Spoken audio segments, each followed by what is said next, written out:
Well, good evening and welcome to Yada Yahweh Radio. We've got Kirk and I here. We may have JB later in the program. I haven't seen his telephone number come up on the switchboard, but he can manage himself in. How are you, Kirk? Yeah, I'm doing pretty good, thank you. Good. We had a productive program. We actually finished your research on both the events of the Exodus, the plagues of the Exodus, demonstrating that they actually occurred, and then followed by the events in Egypt and in Israel following the Exodus, and particularly the Amalekites and their nature and the verifications of their existence throughout history, and particularly now making a connection between the nature of the Amalekites and the nature of Islam, and why Yahweh was so opposed to it. So it was probably 7 or 8 programs, or 5 or 6 programs we devoted to these studies. At least 5 that I'm aware of off the hand. We had a few little gaps in there, but and it proved that the universities lied and God told the truth. That is correct. Yeah, it's what can I tell you? Yep. Yeah. I had the opportunity, and it was try to keep the conversation as anonymous as possible, but to have another conversation with someone who was advocating conspiracy theories, in particular the Pizzagate conspiracy theory that the Clintons were running a satanic pedophile ring out of a pizza parlor where they engaged in ritualistic child murder and all these sorts of things. And it really was debilitating to me when I see these kinds of things. I think everybody knows my position on them, which is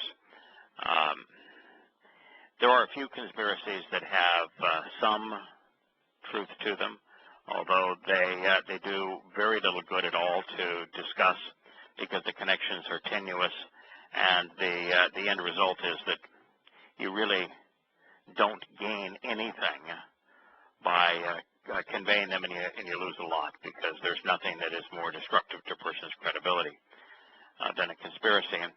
And it particularly was a concern of mine, Kirk, and you and I talked about this, is because my primary audience, I realize that most of the people who have chosen to become part of Yahweh's covenant family as a result of these programs and the books that I've had the opportunity to write on Yahweh's testimony have been Gentiles.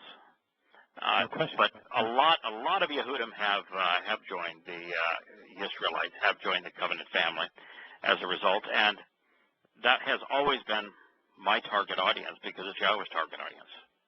Certainly. And there is no group of people throughout history that have been victimized by conspiracy theories and fake news than the Jews. And so if you have a message that is impregnated in any way with conspiracy and fake news, you've rendered it irrelevant, movement. Yeah, very much. Impotent, to those the Jews who have been victimized by it for years. In fact, a lot of the conspiracies involve Jews.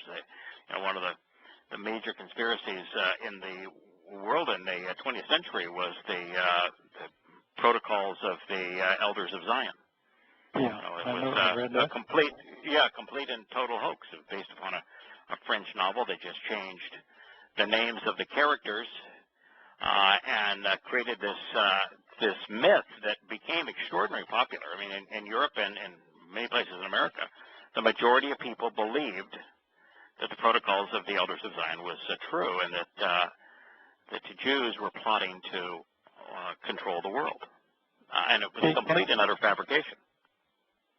And it was an obvious fraud. I mean, it would take 15 minutes of someone's time to demonstrate that it was fraud.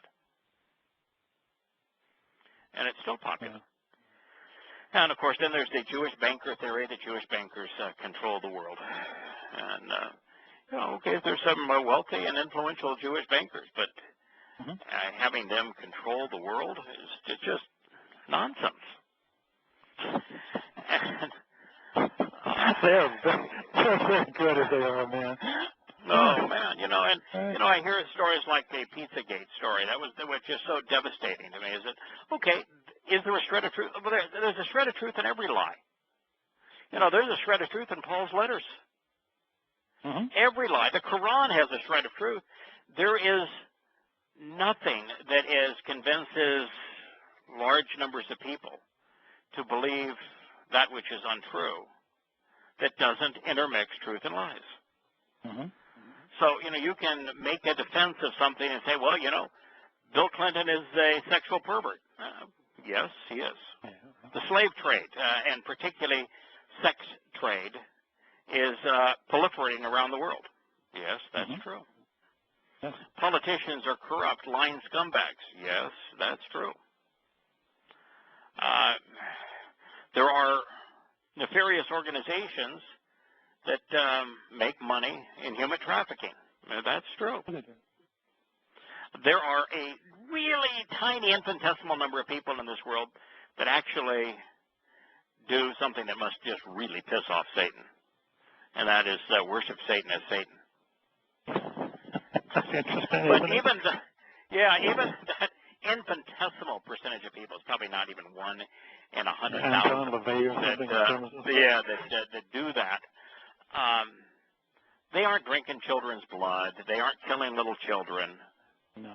And so to take tidbits here and there, the things that are true, but to try to weave them together to come up with an explanation and come up with Pizzagate is just stunningly ridiculous. Now, the person I was talking to by the last exchange that I had with them today, they said, "Listen, I happen to agree with most things you said. And I understand why it's a concern, and I'll back away from these. That's good." But then I received a letter from somebody that said that 95% of the covenant people that they associate with believe in conspiracies. Well, Kirk, if that's true, I'm doing the wrong thing. I'm in the wrong place, doing the wrong thing, and I really don't want to be here anymore. If that's true, I just don't want to be here anymore. That would be horrible. So I'm going to. There's a lot of people that have become effective translators, and there's people that are articulate, know Yahweh really well, but I don't want to be part of something that the preponderance of people are conspiracy advocates. Now, it is my conclusion, and I'm just going to share this because, and then we're going to get into back into First Chronicles. But this is a big deal to me. This is go no go for me as it relates to this program and continuing to do anything other than just write and post the books to whoever wants to read them. I've come to see conspiracy is almost indistinguishable from religion. With a conspiracy advocate, they will believe the most preposterous, crazy lies. Chemtrails is one of them, that the government is secretly poisoning us, what comes out of the back of airplane engines. That 9/11 was an inside government job. That Sandy Hook and the Pace nightclub and the Boston Marathon were all setups by the U.S. government, perpetrated to achieve some political means, but none of them actually happened as they are reported. These are examples of the Pizzagate story, the most recent one. That those who believe in them have a religious zeal for them. Evidence and reason do not matter. Apparently not. And it's almost impossible to dissuade a conspiracy advocate from it. They spend a lot of time reinforcing what they believe. And conspiracy theories actually emerge the same way religion does. Chaotic world that people feel is either threatening or that they don't understand. And they don't understand why people are doing these horrible things, and they seek an explanation, and they either use religion or conspiracy theory or both to explain what they're witnessing.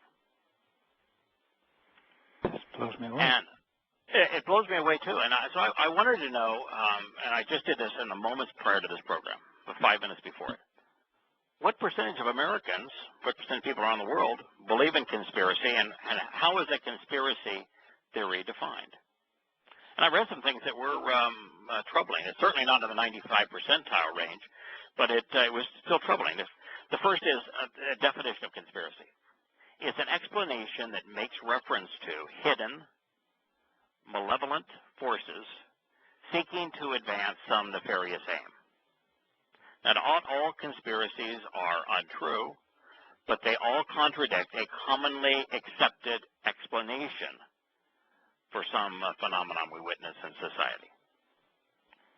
We think of conspiracy theories as simply another form of magical thinking, the faith, really.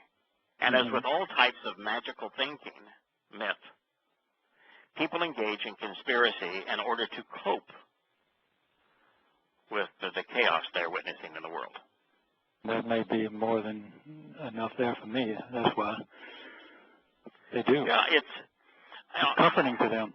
Blame somebody. Yeah, I think one of the reasons that I'm so opposed to them now is that Yahweh's explanation as to why people do bad things is really straightforward. Yes, sex, power, and money. Sex, power, and money. And Yahweh was very clear that Satan's influence in all this is de minimis. Yeah, he influenced Paul for sure. He influenced Muhammad for sure. But very few people are actually satanically influenced. And there's nobody worshiping Satan that's actually demon-possessed. Satan is irritated by somebody worshiping Satan.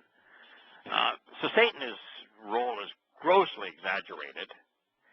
And the overwhelming preponderance of people in leadership positions around the world aren't working as part of the Bilderberger organization. They're not working as part of some council on foreign relations. They're not part of the Illuminati. They're not 33rd degree Freemasons.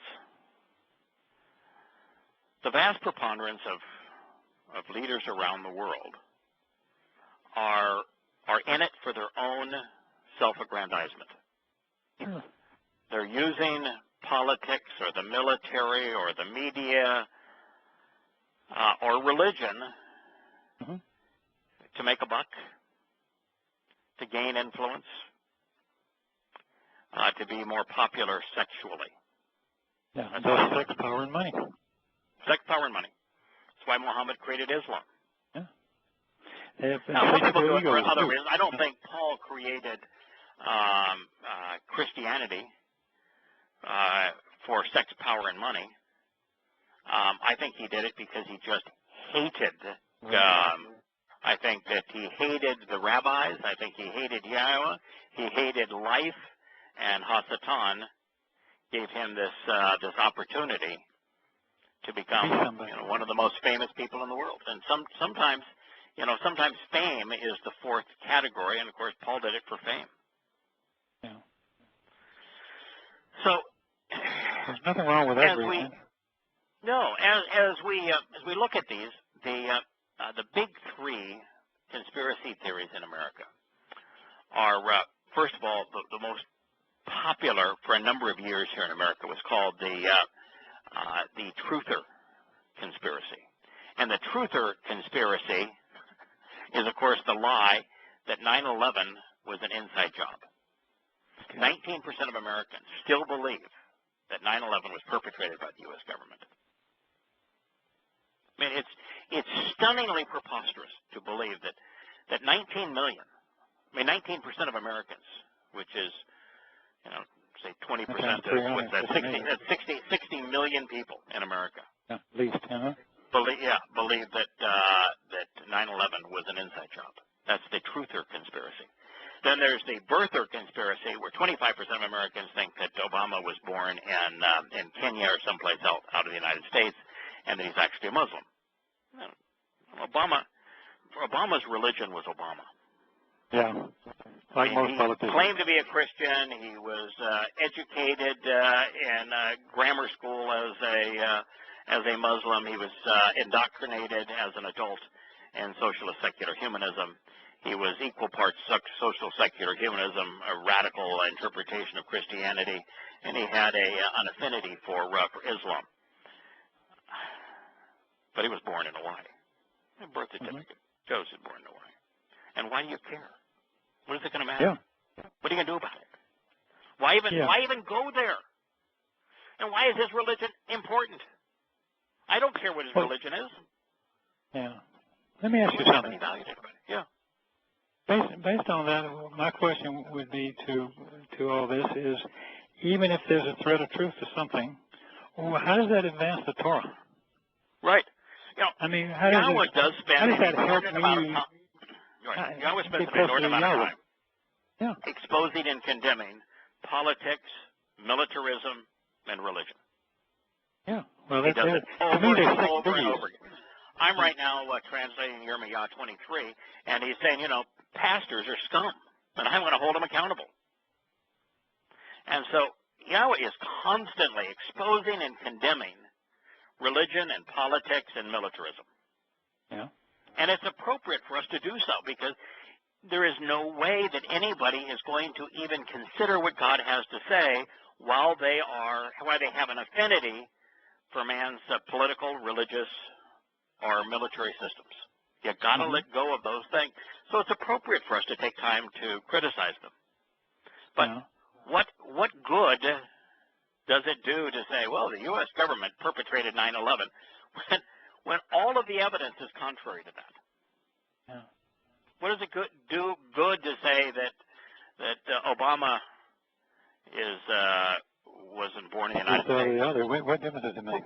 What difference does it make? When they elected him, he was president, he did his thing, and he got his money, and now he's collecting. Look at Afghanistan and Iraq, and Libya, how the United States' involvement in those three areas all was based on a pile of lies and made bad situations infinitely worse. Look at our economy, our bankrupt system, our entitlement system.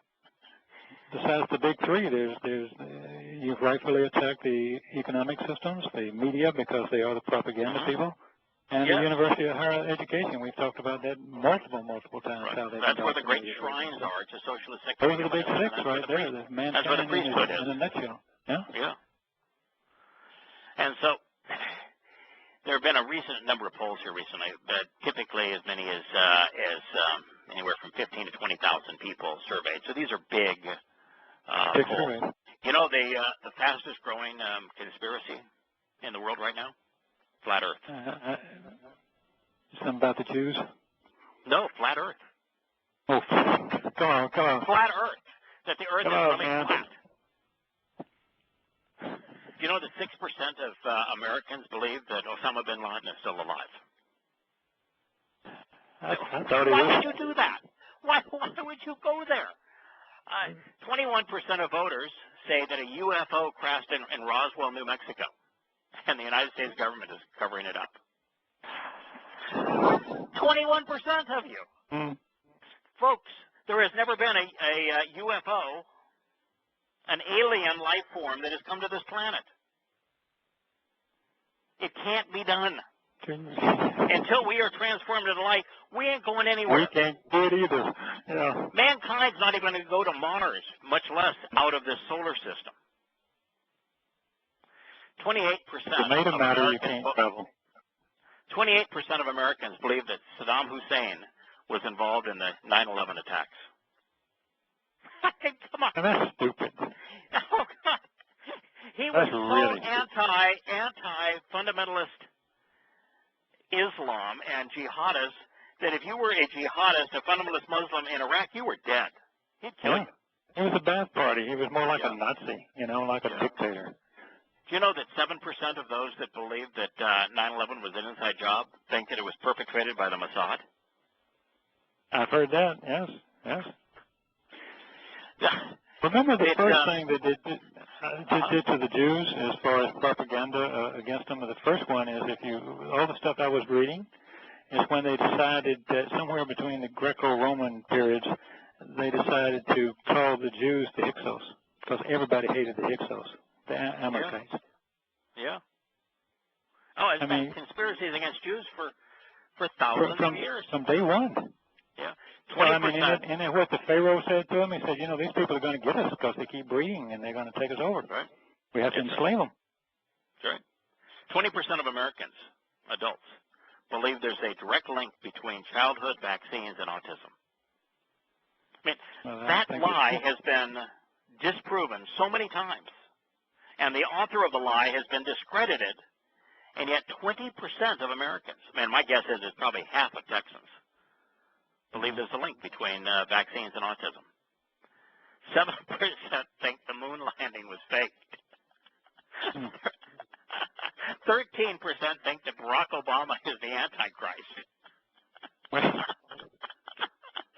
He's not that good. 29% believe that aliens exist and have visited the planet.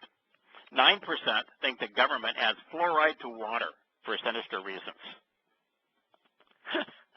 I mean, come on. 4%. This is amazing. And by the way, this number is growing. You can find probably 20 articles on this. 4% of American voters believe that lizard people control our society by gaining political power. I don't know what they call it when an alien can morph into a different form and take human form, but these lizard people are aliens. And they saw the movie in '54. 4% is just it's one of the big ones. 14% believe in Bigfoot. Okay, that's harmless. No, there is no Bigfoot, but it is harmless. That's harmless. 15%. Spend your whole day out in the woods. That's what those should go in. Yeah. 15% of voters said that the government or the media adds mind-controlling technology to the TV broadcast. The government knows that's smart by your people, right? They just have such disgusting programs that they're lowering America's collective IQ. 5% believe that the exhaust, to me, of all of the conspiracies, this is the dumbest. 5% believe that the exhaust seen in the sky behind airplanes is actually chemicals sprayed by the government for sinister reasons. That one probably, because it's the most preposterous and the most easily disproved, and there isn't a shred of evidence in favor of it. It's just to think that 5% of Americans believe that is mind-boggling to me. 15% of Americans think that the medical industry and the pharmaceutical industry invent new diseases to make money. Now, the number one conspiracy in the world today is that there's a secret group controlling the world, and that this group is a derivative of the Illuminati, and that they're all in it that these globalists are part of organizations like the Freemasons, and they're Jews, and they're the Bilderbergers, and that they're in it to be globalists and to control the world. Now, I'm here to tell you, there is no one associated with the Bilderbergers or Freemasons or even the Jews who's going to influence the Torahless one, known to Christians as the Antichrist. Yeah. And when he seizes power, it's not going to be based upon a New World Order movement. No. Was there a group called the Order of the Enlightened? Yes. Did Adam Weishaupt try to promote his agenda through the Freemasons? Yes. Did they have an influence amongst the Jacobins in the French Revolution? Absolutely. Did they have influence with at least two Americans, Washington and Franklin? Yeah, in all likelihood. So what? Yeah, so what? So what? So what? I spent an inordinate amount of time a long time ago. I read everything there is to read on conspiracy. I went to not the cheap little 200-page big print. I want to sell a conspiracy book. I'm talking about reading A. Burrell's the Memoirs and History of Jacobinism, which provides every document that was ever found on Adam Weishaupt. I'd love to play in your library one day. Yeah, I've read I read the Quran is one of those that is woven into all of this. And I've analyzed the Quran every which way. Paul's writings, of course, analyzed them every which way. The Creature from Jekyll Island. None dare call it conspiracy. Quigley's book, Tragedy and Hope, which is supposed to be an insider admitting that conspiracies are real. I mean, you name it, I've read it. I actually went to the oldest Babylonian tablets, the most recent tablets that have been unearthed and translated from Babylon that present the oldest depiction of the Babylonian religion. Mm-hmm. And I tried to do what Hislop failed. Have you ever read the Two Babylons? It's an unreadable text, Hislop's book. And so what I thought maybe what could be done is to have a methodical migration or evolution, if you will, from the first Babylonian religion to the Egyptian religion to the Greek religion to the Roman religion to Christianity, and just take it all the way through. And what you find is that there's far more dissimilarities than there are similarities. Mm-hmm. And there's any attempt to try to say, well, here's how the various gods were developed and interworked and how the religion was practiced. There are far more dissimilarities than similarities. And so the grand unification of conspiracy is this just giant muddled cesspool where the connections are extraordinarily tenuous and weak. And even if you could, which I don't think you can, create this grand unification theory of conspiracy, the ending text would either be so cherry-picked as to be worthless, or so long and convoluted, the smartest person in the world couldn't follow it. Right. And so after I had spent 6 months really devoted myself to studying everything I could find on conspiracy, studying international banking, you name it, I studied it. Yeah. I came to the conclusion, this is just this giant cesspool for credibility. Don't go there.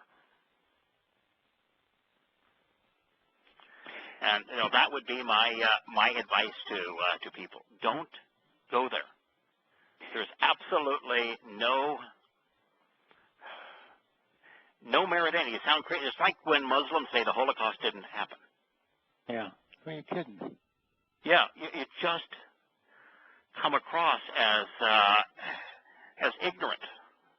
Did no one see all those films, black and white films, that taken by the Americans and the British armies at Auschwitz and all this place with all the bodies? And I mean, what do you think it was?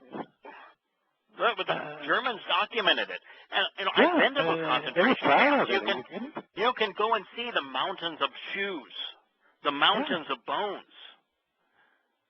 Well, they were shoveling bones with a tractor to pull them into the big ditches when they and making the guards do all the work. With the army standing there with guns in that film. It was they showed those films for years. It's just like to believe the myth that was staged, just like to believe the myth that the Boston Marathon, the people who were wounded, the whole thing was faked, and that Sandy Hook, the children who lost their lives, and the Pace nightclub, that was all faked by the government for some sinister purpose. You are literally throwing away your credibility, and if you want to do that, that's your choice. Yeah. Just don't do it anywhere around Yahowah. The issue here is an important one. Yahowah's nature and his testimony is so contrary to what people around the world have been led to believe. That when you present what Yahowah is really like, what he is offering, what he is opposed to, for example, everybody thinks that religions are a path to God, and yet God hates all religions. People think that their military is something that they should be loyal to, appreciate, honor, because it provides them their freedom, and Yahowah says, no, it does exactly the opposite. I despise it. And so Yahowah's testimony, he's not a Lord. He's the antithesis of a Lord, that Satan is actually the Lord, according to Yahowah.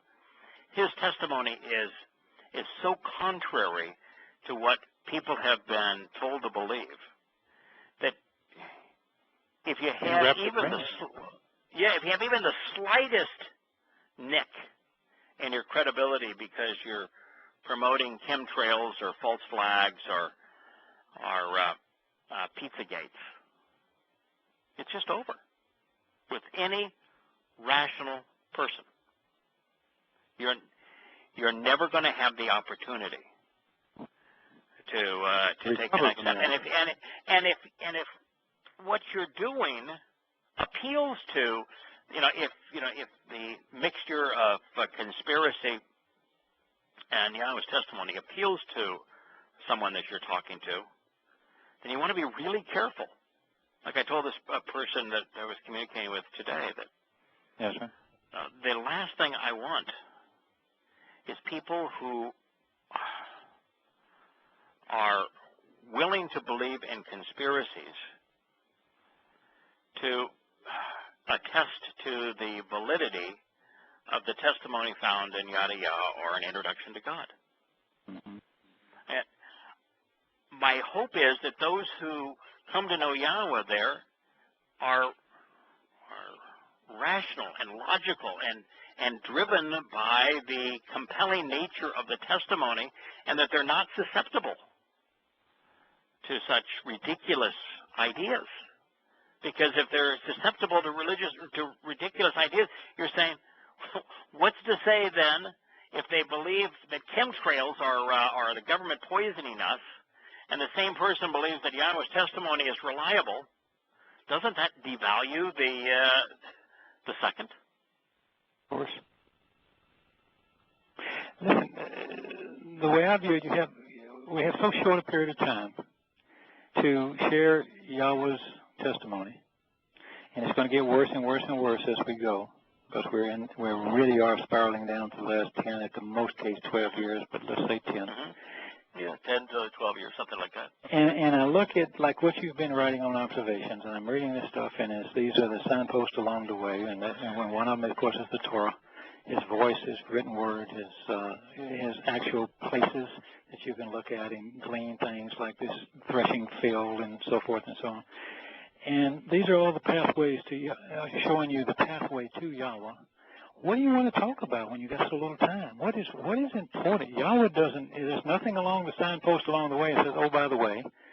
I understand. See, I'm even less attacking of government stuff and all, although I agree with you that you should. But I don't have enough time in the day to study all that stuff. I want to study the Torah. I want to learn more what Yahweh has to say. I want to shut up and listen. I mean, so somebody in the chat room, for example, this way you talk about it all the time. I delighted in it. The first time I heard your show, I just said, wow. And never stopped for 10 years. I'm delighted I get to participate. It's just thrilling. That's the part that grabs me. That's the part that there's a person in our chat room that is promoting conspiracy. YHWH soldier. I don't know who they are. I don't want to know who they are. But it just disgusts me. I mean, I am angry. I am disgusted. Do not want to be part of a group that promotes such nonsense. Yeah. I don't want to be part of it. So, if this is what you want to do, y'all do it alone. Let's just say that the person who wrote me the email was wrong and it's not 95%, that it's 25%. I'm still out of here. Yeah. I understand your feelings. I'm stupid. I don't want to be associated with stupid people. Now, that doesn't mean that I'm right all the time. I'm not. No. But good God, if there's one thing that separates the approach that I found is presented in the Torah, prophets, and Psalms regarding Yahweh, is that he wants us to think our way to him. Mm-hmm. There's only one thing that differentiates Dode from everybody else who's ever lived. One thing, and one thing alone. He was brilliant. Yeah. Yes. He got it. He got it. He was right. He thought his way to God. Yeah. And that made him so deaf. And so the entire purpose of all of these books are, here's the evidence. You can think your way to God. With nobody but you and God and His Word. 25% of the Word. people that are listening, even 25%, if they have religious beliefs and this conspiracy nonsense, then I've wasted my time, and I'm in the wrong place. Yeah, wrong venue. So I don't know how prevalent it is. Yeah. But I'm going to tell you that if it's anywhere close to, if it's even 1/4 of what I was told today, I'm out of here. And I'm going to make no apologies about it. I'm just out of here. When I see what is being written, I don't want any part of it. And I know that there are those who are even frustrated with me for talking about this as opposed to not just talking about the Torah. But no, this is pretty darn important. Let's cut out the wheat from the chaff. I mean, hell, either let's do it or let's don't do it. If you want to believe in conspiracy, please go away. Just please go away. If you don't want to go away and you want to promote conspiracy, then I'll go away. It's really just that simple. But it makes me sick to my stomach. All right. I want to return to words of the time. It's Chronicles. Chronicles, while we're talking about this, there's some really interesting things here in Chronicles, and fortunately most of it is, you can read the same thing in Shemuel. For example, there's a conflict in Chronicles and Shemuel on Araunah and his threshing floor. In Chronicles it says that it was with Onan, not with Araunah.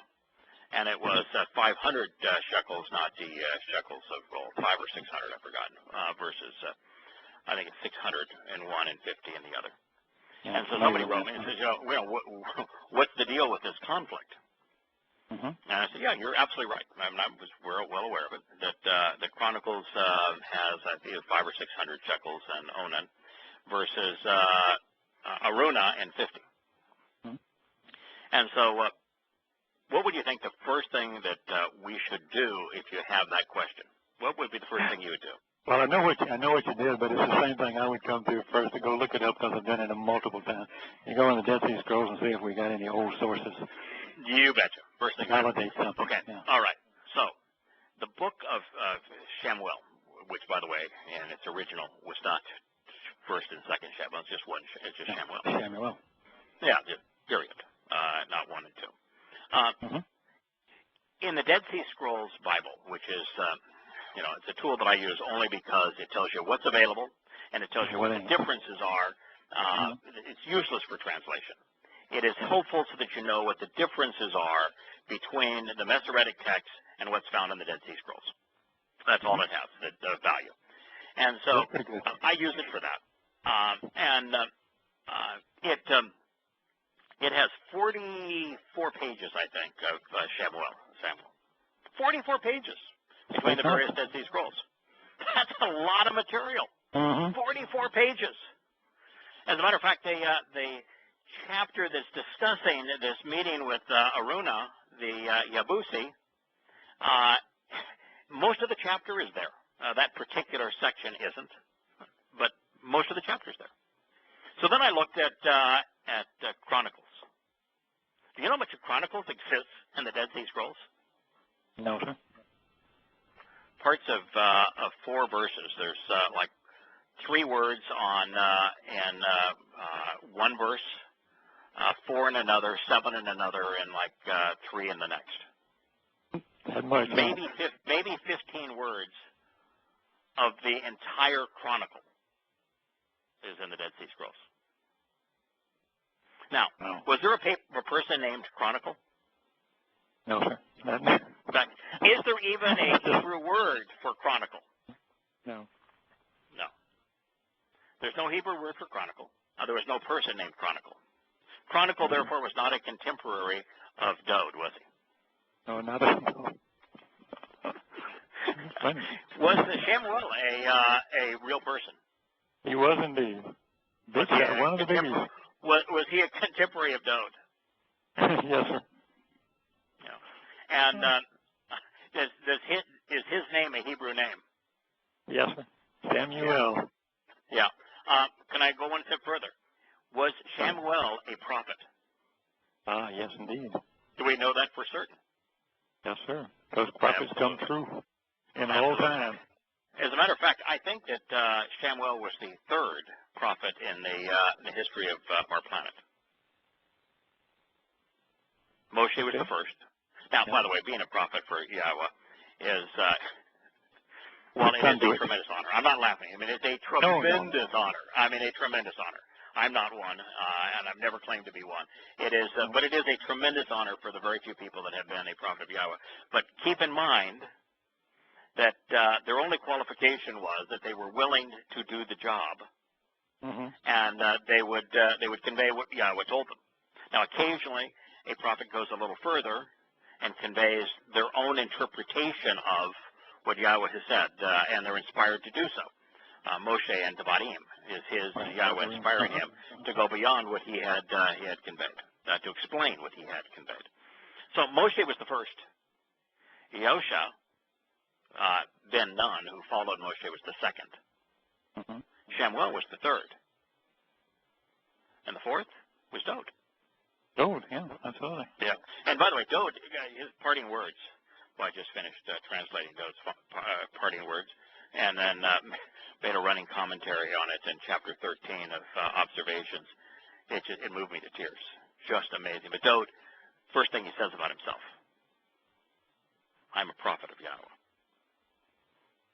You know, everybody wants to think of Dode as a king or the boy that threw the stone at Goliath or the shepherd or, everything but. But I think that in terms of prophet, I think that he was the greatest of all the prophets because he covered the most material. 100 Mizmor Psalms and somewhere between 20 and 25 Mashal Proverbs. So Dode is an extraordinary individual. He is a person that thought his way to Yahowah. He's the person that Yahowah loved most in the entire world. And now this happens to be from Chronicles, but it's the same story is verified in Shamuel. And now that one of the readers of our books has brought up this, and I've done my research into Chronicles. I wish I had translated from Shamuel, but I didn't. I translated from Chronicles. But here's what it says, and this is an amazing statement because just a moment ago, the previous statement was Dode saying, I have all of this stuff,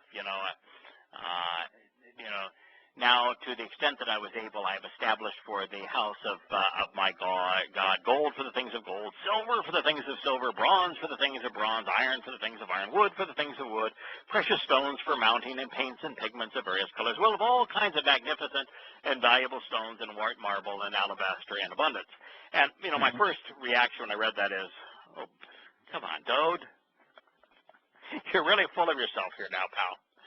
None of that is because of you. Yeah, Yahowah made it available to you. And so, stop making such a big deal. And then I realized, idiot. He's making a contrast, and the contrast he's making is what follows. He's essentially saying, okay, we got all this stuff, but this stuff is irrelevant compared to what I have been given. And this is what he says.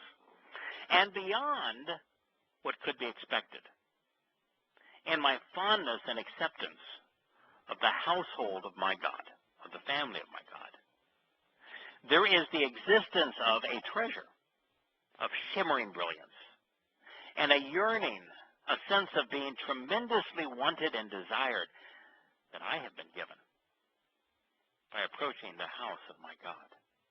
higher and greater dimensions that are well beyond measure, exceeding anything I have prepared or provided for the set-apart home. It's as brilliant a comparison as ever was made. Here is the wealth of the world, and then he said, but beyond anything that could be expected, beyond anything that you would think, simultaneously, in my fondness and acceptance. Boy, that's the key. Are you fond of Yahweh? Have you accepted Yahweh's family, his covenant? Yeah. Have you accepted what Yahweh has offered? Are you fond of it? Have you accepted it? If you've accepted it and you're not fond of it, it's not so good. You ought not have done that.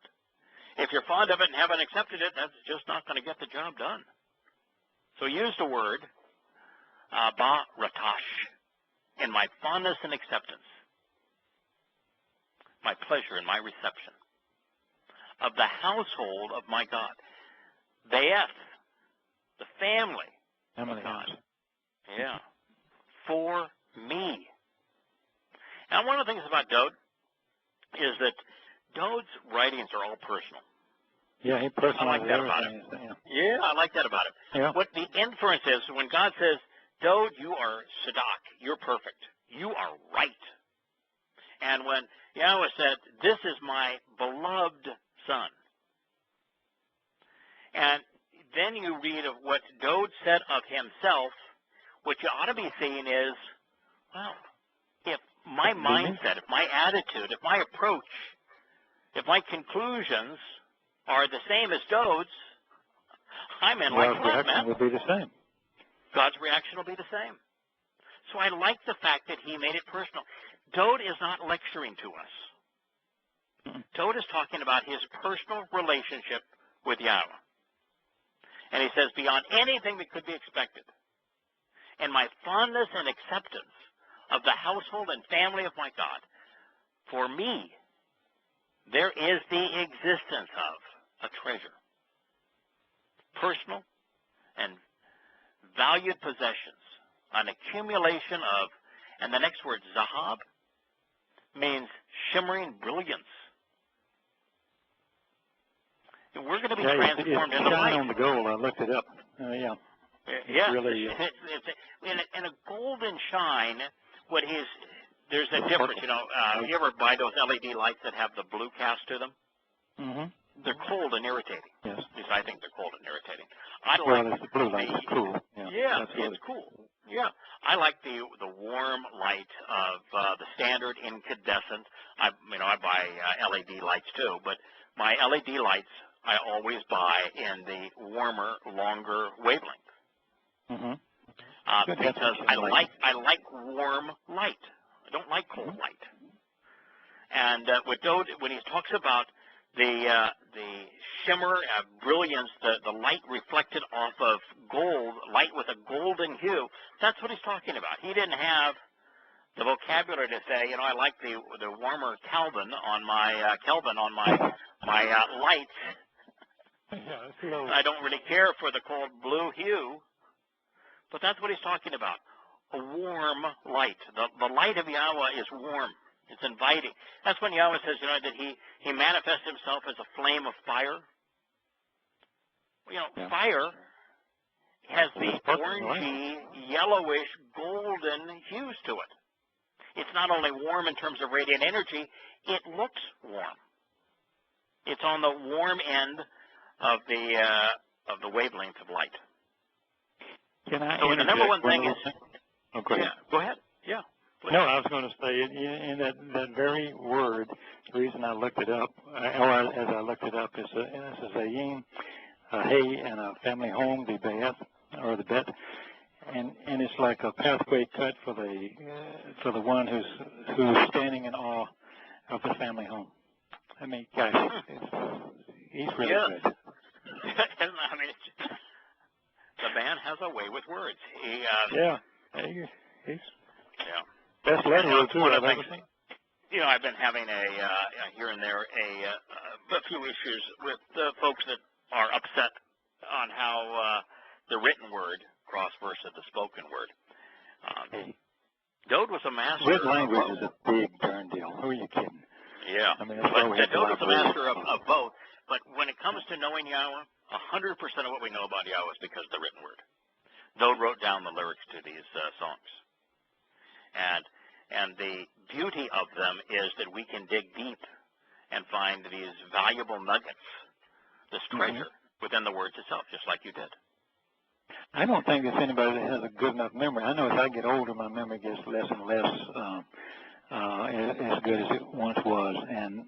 But I can turn to this stuff and relive it again and again and again and again. Why would you not think that's the most wonderful part? Right, and the more times you go over it, the more you learn. That's right. Every time you go over it, you learn more. If for example, if like chapter 8, if I were to rewrite chapter 8 after going through each paragraph verbally, the commentary would be 4 times longer. Yeah. Than it was. I'd have to buy 4 times more paper. Right. Yeah. As a matter of fact, I almost never read or share any of the commentary that I've written as part of these programs. It's all read the passage, talk about the passage. Because every time you read the passage, you see something new. You find something new. Something else to be gleaned, yes. Absolutely. And so the only time I'll ever read is like all that information on Zion and how many strides it was and these various things. Yeah. That I'm going to read because, I did the research. I found out exactly what it was. I don't have it memorized. That I'll read. But Dode is saying the first thing is that he, as a result of his fondness and acceptance of the family of God, that for him, as a result, there was the existence of a treasure of shimmering brilliance. That was the first thing. I'm going to be transformed into light. Think about that. And then what's the second thing? The second thing is, and this is it's just something that we don't give enough attention to. But Dode did. The second thing that the great treasure is, he wants me. I'm wanted. I'm desired. I'm longed for. My presence is highly anticipated. Now, this is the creator God of the universe, and Dode recognizes that the second most valuable aspect of this relationship is God really loves me. He wants to spend time with me. He's looking forward to my arrival. Imagine that. God, like to say. Yeah, God wants us. Wanted by Yahweh. Yeah. That's the second thing on his list. What a marvelous concept.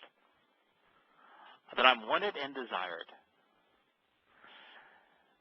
That I am given by approaching the house and family of my God. Number 3, higher and greater dimensions that are well beyond measure, all greatly surpassing and extending upward in power and position. Ma'al is a cognative Allah, not Allah. The Ain. Ain, the Ain, not the Aleph. Aleph, which means to go up, to ascend, to meet, to be withdrawn, and to excel. Ma'al, greatly exceeding and surpassing. Greater dimensions, well beyond measure. And a lot of folks, it just doesn't seem that impressive when you tell somebody, you're a 3-dimensional construct. Yeah, they understand that. Yes. And there is a 4th dimension that we're aware of called time, but we're stuck in it. Right. We can't, our minds, unless you're Einstein, I don't know how he did it, but unless you're Einstein, you can't perceive how time is really a dimension. You can model it mathematically, but to understand it's extraordinarily difficult for us. Mm-hmm. And there are dimensions, 5 and 6, that are likely somehow associated with the things that we don't understand in the universe that make up 96% of the universe, called dark energy and dark matter. One is repulsive in nature, which would be choice. One is attractive in nature, which would be relationship. And that everything Yahweh tells us about himself is 6 plus 1 totaling 7. Yahweh is clearly a 7-dimensional being, and that he created a 6-dimensional universe, and we're currently in 3 dimensions. And to go from 3 to 4 isn't, a 25% increase. No. It's an infinite increase. Times itself and then some. No, it's not a square. It's not a square. No, I mean, I don't mean it's not geometric. It's just multiple like God. Yeah, it's infinite. Times infinity. Yeah, it's an infinite increase. To go from 4 to 5 is an infinite increase multiplied by an infinite increase. And 5 to 6, an infinite increase times an infinite increase times an infinite increase. And of course, the 7 is infinity to the 4th power. Well, I tell you, as difficult as that is, Craig, as that is to understand, at least listening to you and Roy and reading what y'all write back and forth to each other has been extremely helpful for the probably for the most folks like me, where we can say, okay, I got a little glimmer, But I mean, I do work in a 2-dimensional thing, so I do understand the Mickey Mouse thing probably as well as anyone. Yeah, because you're an artist, and clearly Roy's understanding is much better than mine as it relates to dimensions. What I've come to know, I've largely learned from him. I wrote about dimensions and Yahweh being a 7-dimensional construct and creating a 6-dimensional universe and what I thought those dimensions were long before I met Roy. But I really did not have an appreciation for dimensionality until he presented it. Yeah, and so that has been a huge help to me, just understanding who God is and where we're going. Dode is writing about it here. Higher and greater dimensions that are well beyond measure. And they are these higher and greater dimensions, plural. We go from 3 to 4 to 5 to 6 and 7. So those are the greater dimensions that are well beyond measure because they're all a multiple of infinity, which is an amount beyond measure. And he says then comparing it to what he's provided, he says exceeding what I have prepared or provided. Yeah, for the set-apart home. So, by the way, the home, that it's not a temple. It's a home for the family that he is preparing, and it is Kodesh, set apart. So it's set apart from all other homes. I don't think Yahweh was waiting for somebody to rebuild some temple. No, Yahweh is not... It's not high on his agenda. No, all those people that are part of waiting and collecting stuff. Yeah, the whacked out group of messianics that, or some of them are Jewish rabbinical fundamentalists that think that the Dome of the Rock has to be torn down and they need to build a new temple prior to their Jesus returning. Not the case. Not the case. Yahweh's going to destroy it. He's going to destroy it with the earthquake and then wash it away. So all of the religious rubbish in Jerusalem will, just all of a sudden be gone, and then he's going to build his home. And I'm going to tell you that home is going to be spectacular. It's going to be our home and his home, and it's going to be, I think, comprised of light. That's my take on it. Yahweh, our God, all this abundance is from your hand. What abundance? The rubies and the gold and the silver? No. Being transformed into light. Being desired by the Creator God of the universe. Having our dimensionality, that abundance, is from your hand.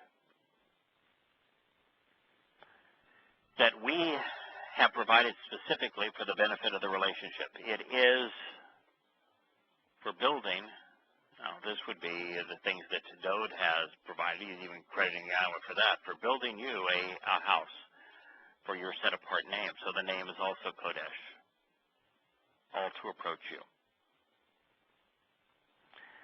Since I know, God, that you test the ability to be rational and discerning, and continually accept, agree with, and delight in in the integrity and correctness of my reasoning and judgment, have willingly offered all of these things.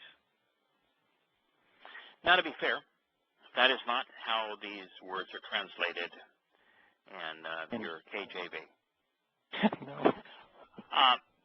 Our good friend, JB, James, Yes, sir. has done a comprehensive study on leb, heart, or Hebrew word for heart.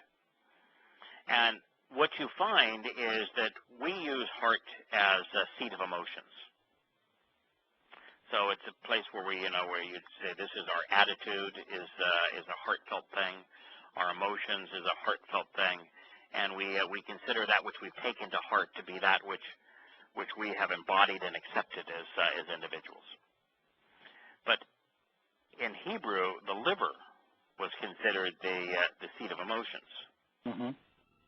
And the heart was considered the seat of judgment, the place where you examined and processed evidence so as to come to a conclusion that was that literally became part of you, that was incorporated into your various natures. When Yahweh says that he's going to write his Torah on our heart, he's going to make the Torah integrated into our ability to exercise good judgment. Mm-hmm.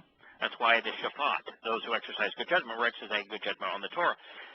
Heart is the ability to be rational and discerning, seat of judgment, the ability to reason, to be circumspect. It is the seat of attitude and character of an individual, and ultimately to process information logically, to incorporate that understanding into the fabric of one's life. This is what leb is. Now, I'm completely open. No, somebody saying, no, I just translated heart, and we should interpret heart the way we interpret heart today. Even I got inner mind, the seat of thought, the mind, thus to think, the authority inside. Leb, of course, with the letters. You have a shepherd staff.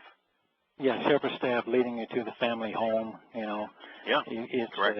Beyond the field. The root comes from beyond of the field of vision and time or space. I mean, I went through a lot of stuff. You're not over exaggerating when you translate it the way you're translating. I mean, it is not the heart. That's just something that pumps blood. And who the heck? And why would Yahweh want to talk about? Okay, it pumps blood. I am guaranteeing that could be a lot more than that. Yeah, there's two things that are absolutely not true. God is not talking about the physical organ in using leb. There is no chance he's talking about the muscle pump of pump with muscles and valves. There's zero chance that is correct. None. And in Hebrew and in these ancient cultures, the heart was not the seat of emotions. So he's not talking about emotions. Absolutely no way in the world. And he's not talking about the physical organ. So if he's not talking about those two things, what is he using leb to discuss? And why would you write a book of teaching and guidance on anything other than the place where you can exercise good judgment regarding it? Point taken. And what is Dode if he is not the person who has exercised good judgment regarding everything Yahweh has said? He's the most rational guy in the book. He is the most rational guy in the book. And what is the first word, the first verb of this statement? Yada. Yeah. To know, to acknowledge, to recognize, to be cognizant of, to be aware of, to have evaluated the information, to understand. It begins with yada. It doesn't begin with, oh, God, I feel my emotions, they're wrong. I believe. I believe. No. God, I love you so much. No. Since I know, my God, that you, since I know, God, that you test, you probe, you examine, you observe, you respond to, you assess, you scrutinize the ability to be rational and to be discerning. Would he have used, do you think when he says you test that he's going to put that Dode was hooked up to an electrocardiogram? Do you think they were performing a drug test? To qualify for life insurance? You call Dr. Jeff. Yeah, he's a pulmonologist, but pulmonary surgeon. But yeah, okay, he could at least run one. Yeah. You know, do you think that he was saying, "I'm going to give you one of these tests to determine if you have a clogged artery or a valve is not functioning properly, so I can put in a pacemaker." There you go. So what is he going to test if Leb isn't the seat of judgment? Yeah. If Leb isn't the seat of judgment, it ain't a test. And it can't be a test that begins with the verb, I know. So since I know, my God, that you test, you probe, you examine Leb, the ability to be rational and discerning, and continually accept, agree with, and delight in, Ratzah, are always pleased with and favor, enjoy and esteem, strongly desire being right, Misharim, being upright, being straightforward, being on the level, being correct, being fair and equitable, showing integrity, in agreement with the relationship. It's from Yashar, which means to be right, to be straight and level, to be acceptable, to be agreeable, to be approved. So the test is that Yahweh delights in, that Yahweh will accept regarding our rational decision-making is being right. Right.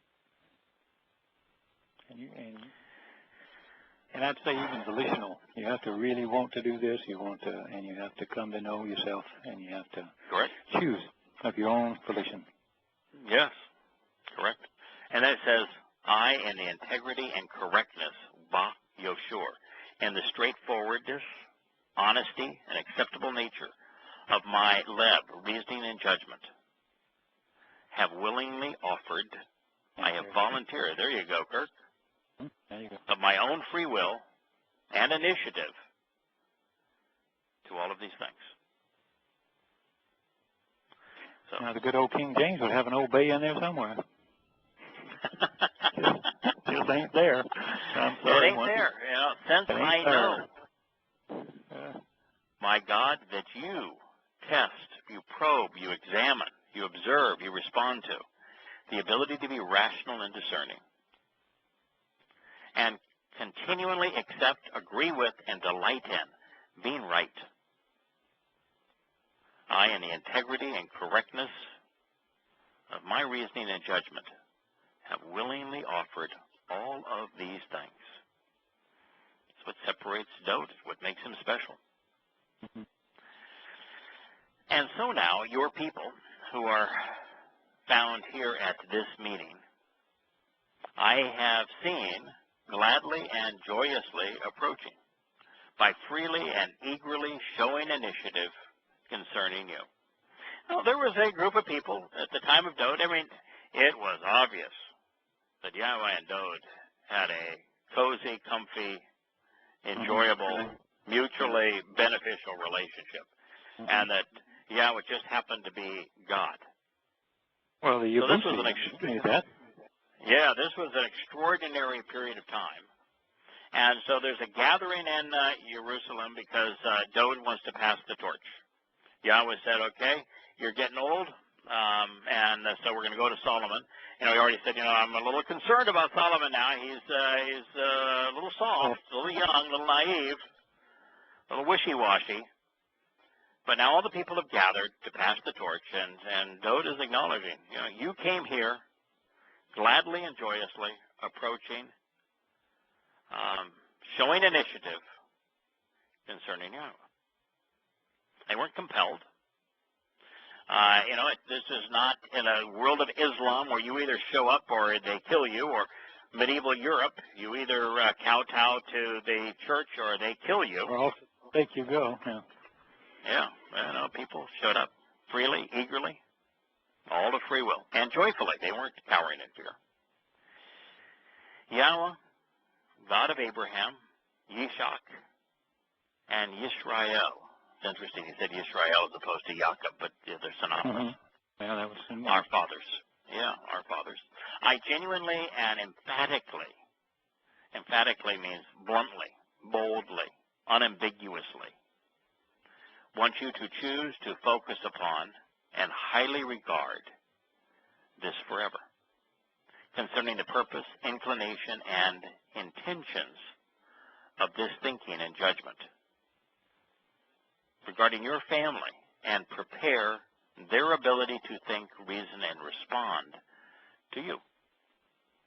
Here's Dode's parting words to the community.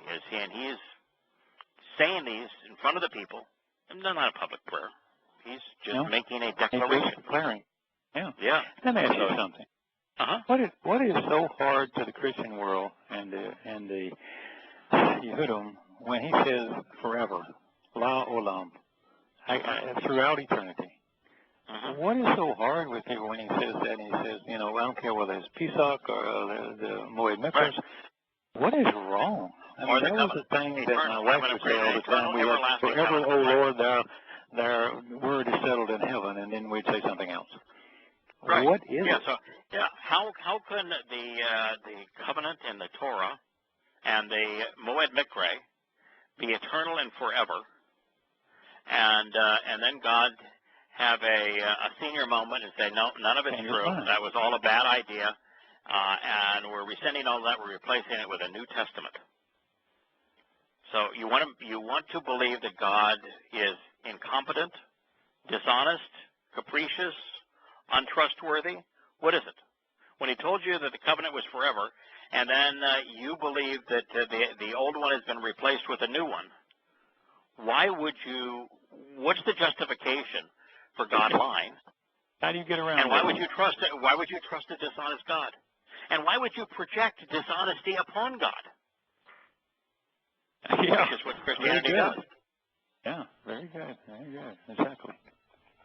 So here is Dode saying, Yahweh, God of Abraham, of Yishak, and of Yisrael, our fathers.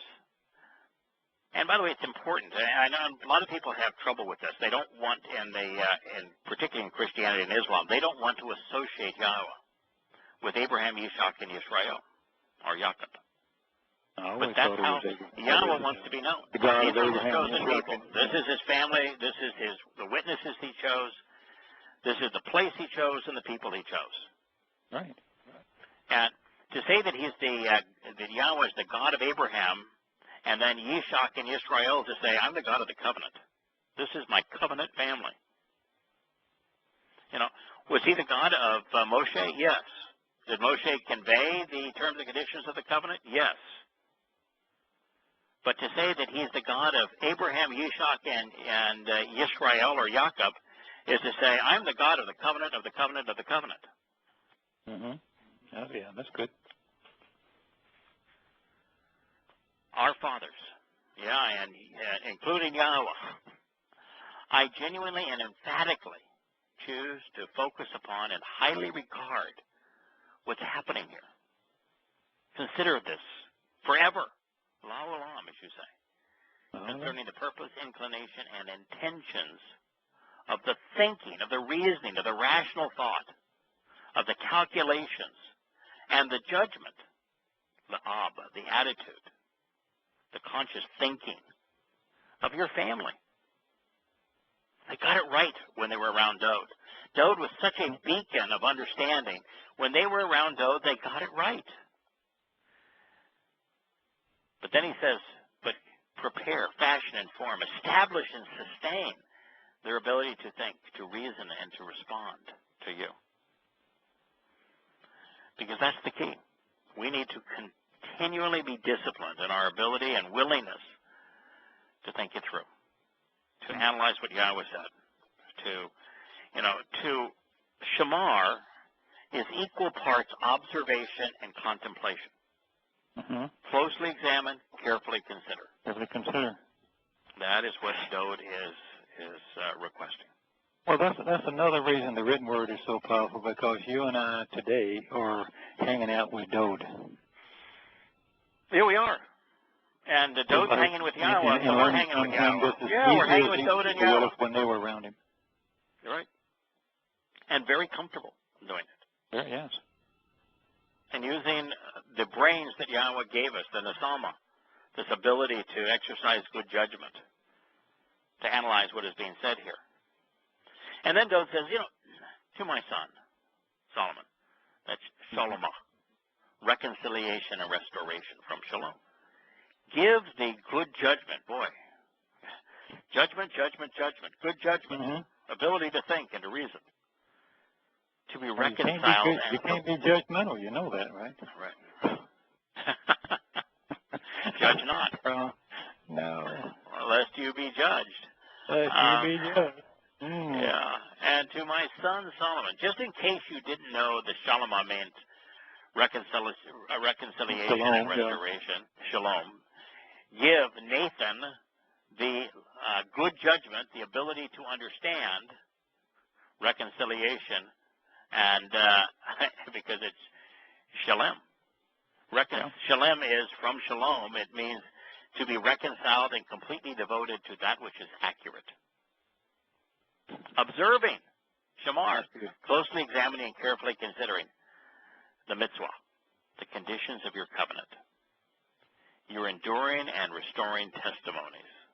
By the way, I think today I made a mistake when I was talking about Shabbat and Mishpat and said the Mishpat were the terms and conditions of the covenant. The Mishpat. Okay. Yeah, it's mitzvah that is terms and conditions of the covenant, and Mishpat are the means that Yahowah used to justly resolve disputes and our ability to exercise good judgment regarding them. So that makes me feel better, because I thought it was mitzvah. I said, well, you missed that one. Yeah, it's one of the things that thank you very much. When you're doing the spoken word versus the written word, is you think one thing and you say another. I do it all the time. Slip between the slip of the lip. Now as I just read this, I said, oh man, I did goof that up this early this afternoon. We'll forgive you that one time. Yeah, well, thank you. Yeah, it's one of the reasons that we're all less comfortable. We should be less comfortable with the spoken word than the written word. It's so much easier to make a mistake, and particularly since so much like the program today, I'm reading your notes. Yeah, that's so that I know where we're going, so I can. I'm trying to read my writing at the same time. So I'm reading your notes while talking, and here I'm reading this statement while talking, and the mind is trying to control two different things at the same time. They're somewhat related, obviously, but we're very prone to make slip-ups under those circumstances. Well, also we're men, therefore not multitaskers. So that's right. Yeah, that's right. Women are multitaskers. We're focusers. As men, that's a scientific fact proven by our eyesight. As I said before, I've had LASIK surgery, and when I went into the doctor, I said, I want the LASIK where you adjust one eye to near vision, one to correct to far vision. That way, I'll use the brain does it automatically. I'll not need glasses for either, so please adjust my eyes, one for near, one for far. And he says, if you were a woman, I could do that, and it would work for you. But as a man, all it's going to do is cause you to blur your vision. Yep, you will not be able to process it. And he says it's just part of your development. Women are multitaskers and can do that. Men are focusers; they cannot. So it's true. So observing, closely examining, carefully considering the conditions of your covenant, mitzvah, your enduring and restoring testimonies, hiduth, and your inscribed prescriptions for living, choke, and to act upon them all, asha, to engage in the whole of them, so as to build the covenant home on the mount, for which I have provided and prepared. I look at the way that Dode provided and prepared for the home on the mount just up from his home. not in gold and in silver or precious stones or paints or timbers or bronze, but in a treasure of words about how to observe the Torah, what Yahweh's like, what He's looking for, what we should accept and act upon and consider if we want to enter that home that Yahweh has prepared for us. I think that's the treasure that Dode provided and prepared. I think he's second only to the Torah itself, that Dode's Psalms, his Mizmor, and his Mashal Proverbs are the greatest gift ever given to humankind. Mm-hmm. So he's talking about his son, and he says, use good judgment regarding reconciliation and being devoted to accuracy by observing the conditions of your covenant. Number one thing, observing, close examining everything. Once again. Five conditions of the covenant. 5 benefits of the covenant. Mm-hmm. You're enduring and restoring testimonies. You're eduth. Yeah. Eduth is from ed, which, by the way, means not only witness, but eternal witness. Those 3 words I looked at last night, and it was terribly interesting. I thought you would get a kick out of this. And I'm sorry, if you finish your thought, and then if no, go ahead. Okay. Well, I looked them up in Mitzvah. Of course, the way it's spelled, of course, in the ancient, but also it means direction to go, serving or intended to guide, influence, and point the way. Eduth, witness, see the doorway, that which proves or disproves something, i.e. evidence. Mm-hmm. Choke, wow. Custom that is appointed for a specific time and a function. Obviously, shamar is to closely examine, and I found that as well, carefully consider a close watching of something to preserve and protect it, i.e. like guard the sheep. Right. And then I contrasted with the Christian translation. It says, to keep the commandments, the testimonies, and your statutes. I mean, God,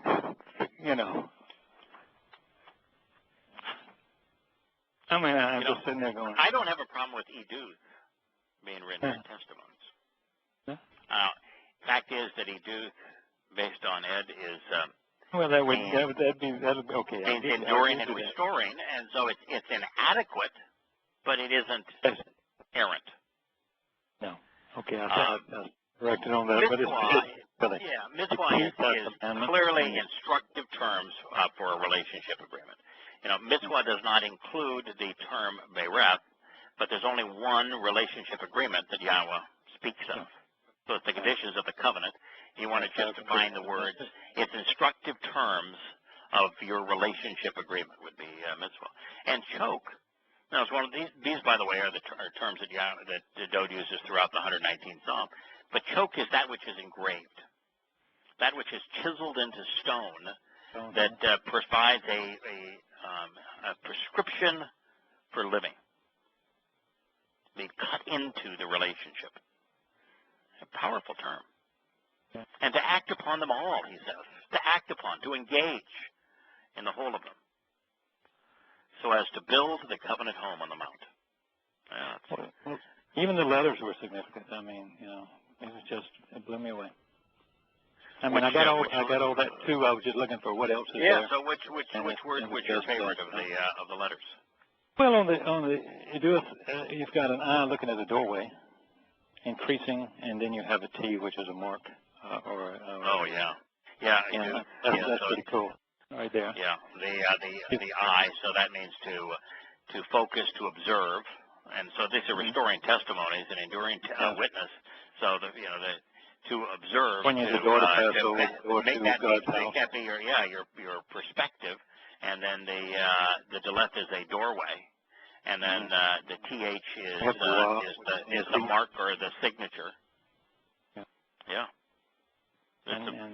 So all of them, the choke is of course is a chet, which separates or protects, or it could keep out, or it could protect. It increases you, and then you have a Q, which is, it's the horizon, the future, right, the eternity.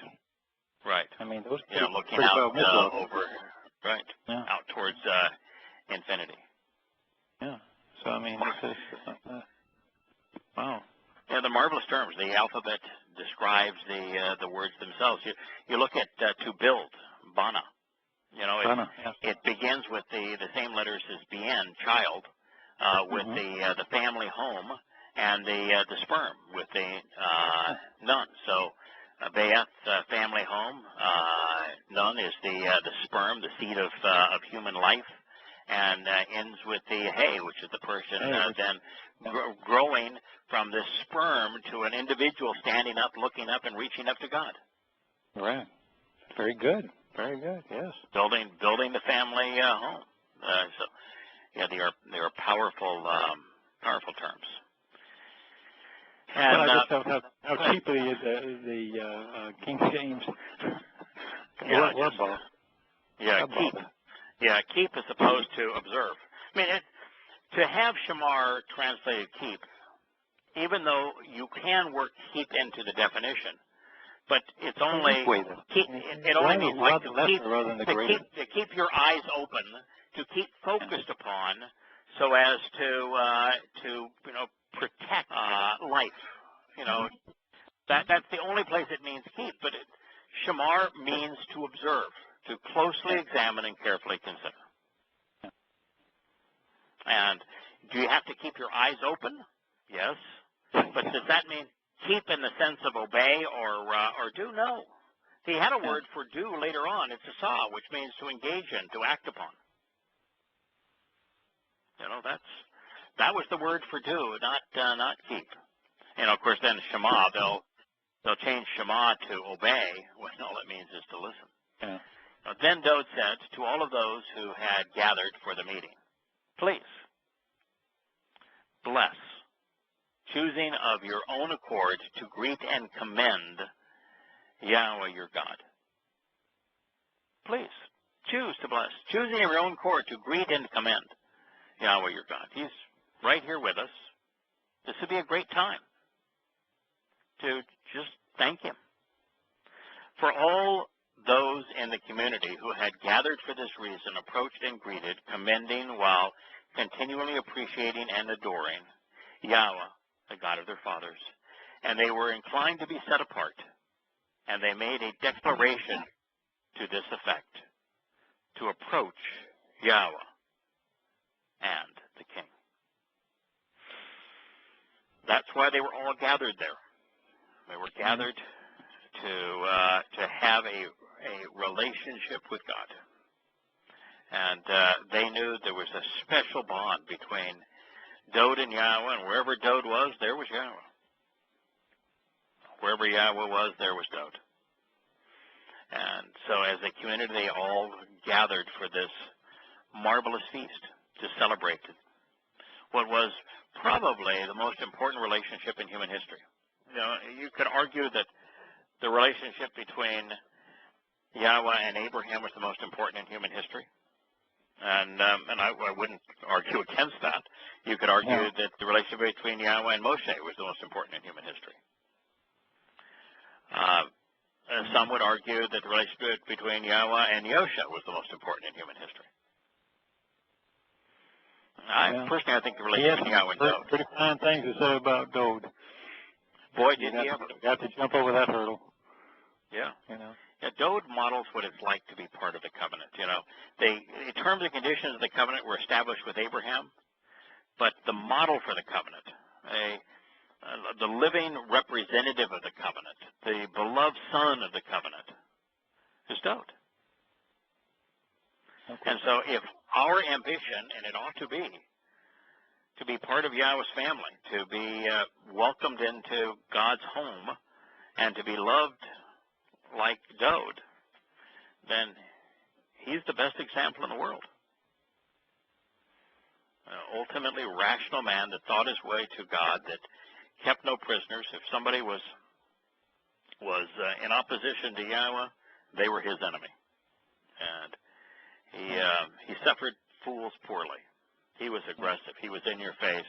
But as it relates to Yahweh, it was all business. It was all, let's reason together. Let's think this through. Let's examine the evidence. What's important? Well, that's profound. Thought his way to God. He thought his way to God. Where can you find that anywhere other than the Torah? Yeah. Yeah, but that's what he did. He thought his way to God. God. I know. It's exactly what he did. And then he was inspired to write about those experiences so that we, too, could take our way to Yahweh. And this is kind of interesting. He says that, and they prepared by slaughtering and butchering for the purpose of dining with Yahweh. Yeah. Sacrificial offerings for the feast. Dinner. Yep. And they were lifted up by offerings which elevate to Yahweh the next day. 1,000 bulls, 1,000 rams, 1,000 lambs, and their libations and animals prepared to be eaten in abundance for all Yisrael. So they ate and they drank, approaching the presence of Yahweh on that day with great gladness. And they conducted a coronation for Solomon, the son of David, a second time. And they anointed, which means they consecrated, ascribing fit for service, Yahweh as a leader and as rightful priest. Yeah, Yahweh that's a good start. as leader and rightful priest. So, you would think about, wow, that's a lot of animals, 1,000 of this and 1,000 of that, and the like. I like what I did I did a quick analysis. That was just curious. So while butchering 3,000 animals might sound excessive for a feast, it's not. On average, there are just over 1,000 meals per cow and 250 meals per lamb or ram. This number of animals would have fed 1,500,000 adults, about 20% of the overall population of Israel at the time. It was a feast. The people, they ate, they drank, they celebrated this occasion with Yahweh. There was an abundance of food and plenty to drink, and yet God didn't so much as take a sip or a bite, although everyone had a great time, including Yahweh. Including Yahweh. Yeah. Yeah, 1.5 million people. That's it takes a lot to feed them. It takes a lot to feed them. Yeah, none of these animals were being slaughtered. slaughtered. Going to have a feast. Yeah, they weren't being offered up to God. They were being slaughtered for food. Losing companionship. Yeah, for food. It wasn't cruel. No. I'm sure Peter would have had a conniption fit, but it's just food. Well, and they should go down to McDonald's and put a big ring around it and put their signs up. And they do that much in a day or in a year at least at a store. Come on. Oh yeah, a place like you have to feed people. You have to fast food people. Yeah, tens of thousands of animals for the food. Yeah. So then Solomon resided upon the throne of Yahweh as king, succeeding David his father. And he was successful and prospered. All Yisrael listened to him. Now, we'll pick this up in a couple of weeks, but and I won't be here next week. I'm going to be down in Texas for my son's graduation, so I won't be here. That occurs on Friday, so I'll be in Texas on Friday. So I won't be here next week. Scott's not going to be here, as you know, to do the observation show, and so it'll be you and JB. I would assume on the Shabbat show if you guys are up for doing it. Hope you are. I certainly can if you want us to be here. Absolutely. Oh, that'd be great. And you can choose just to continue on with the 8th chapter of observations, or pick anything that you'd like, including go into Shabbat, which is upcoming. So whatever it is that you would like to do would certainly be fine with me. That's good. And I'm sure I'm going to get some more flack on conspiracy and taking 30 minutes out of the program to I go back into it. I almost said to you about next week you ought to just shut it down for a week to see if everybody comes to gets their brains back. I would certainly hope so. Boy, but I don't think it should be shut down. I'm happy for you. No, I I'd love understand. for you I to understand. do it. That's just my reaction, kind of. I mean, I'm not the right guy. If what we that's have, everybody if what we have done is collected a bunch of people that are promoting conspiracy theories, and 95% of us are in the 5% that believe these things, I went wrong someplace along the way. Yeah. And well, if you're using the Yahweh to be your credibility, give you credibility so you can promote that, then I don't blame you. Just walk away. Very frustrating for me. It's frustrating then to read in the chat room somebody saying, "Oh yeah, well chemtrails have been proven. They have this and that," and it's just, good God, forget it. It's just rubbish. You know, all of this stuff. It sucks people in. They feed off of each other, and it's religious in the sense of being almost impossible to get out of that loop. And I know I don't have whatever it is. You know, like I know that Yosha, when he confronted the nincompoops of his day, he walked away from him. He just walked away from him rather quickly too. He's got a lot more patience and a lot more at stake than you and I do. Yeah. Man, really, what do you and I have at stake here? We love Yahowah, and so we want to share what we have learned from him. We hate man's corruption, and we want to free people from it. And we'd love to see the covenant family grow. But we're going to be in the covenant family, and it's not going to make an enormous amount of difference if there's 1,000 or 10,000, really. Yeah. So Yosha had a lot at stake. He paid a dear price for us to be part of the covenant, and yet he walked away. He walked away. He couldn't reason with him, chose not to reason with him. He just walked away. That speaks volumes to me. Yeah, and I ain't that good. You weren't that good.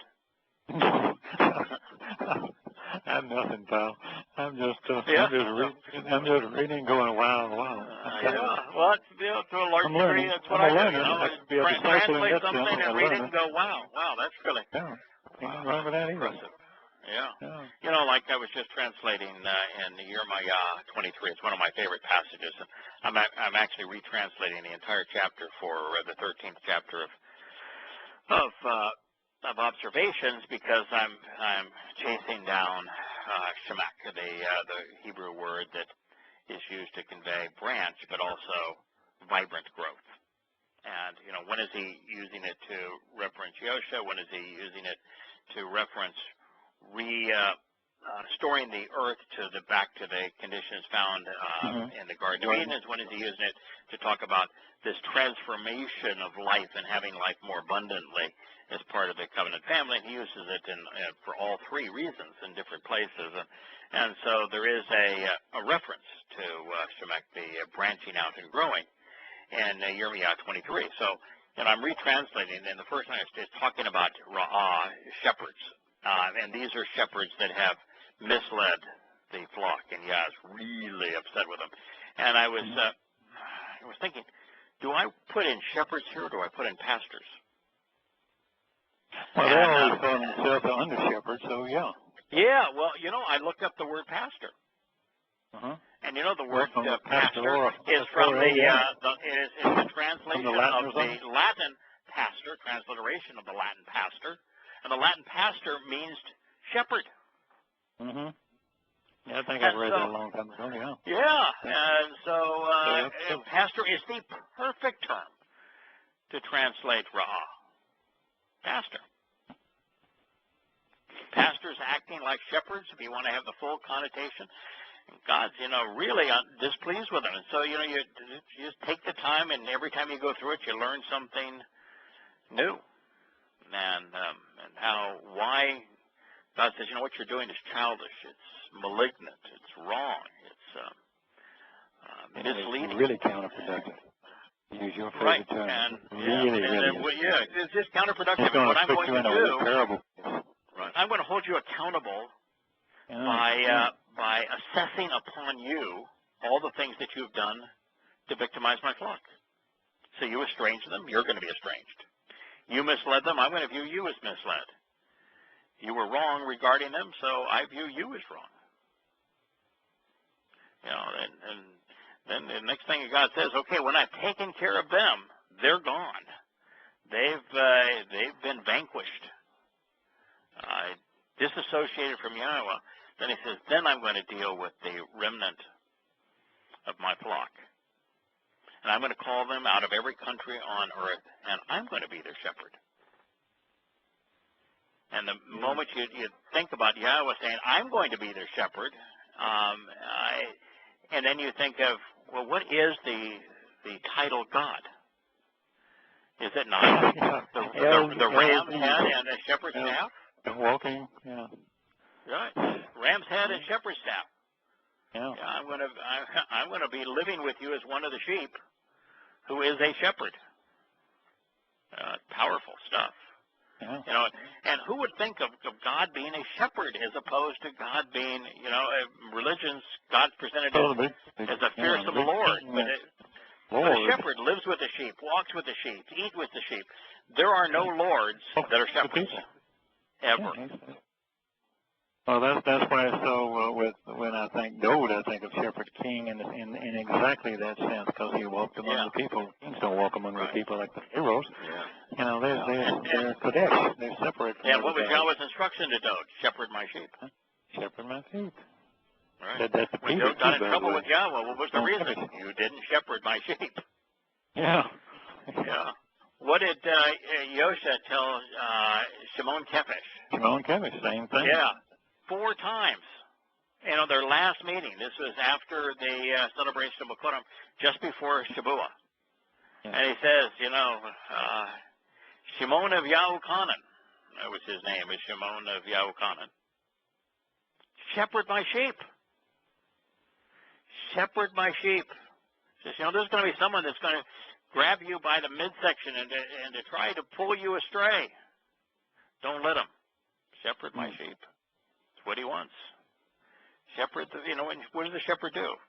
Lives with the sheep, protects the sheep, feeds the sheep. Make sure they get fed. Yeah, watches over them. Good, nourishing food. Exactly. Or? Yeah, lives with them, enjoys their company. Takes long walks with them. And, you know, even as we've talked about, the shepherd's staff that is in the word El for Almighty God. The shepherd's staff isn't the way that it's shown in religious circles, or even with the pharaohs of Egypt, who always had that shepherd's staff. The popes always have it, but they always have it with the crook ends up, and it's kind of a walking stick, and the crook ends up. So, you know, they grab the bottom of it and they go whack, you know, it's either a weapon or a walking stick. No, not with Yahowah. The crook end is down. Right. It pulls you out of the ditch, crook end, right. It'll pull you out of the ditch back onto the path, or will help guide you when it's down, rescue you or guide you.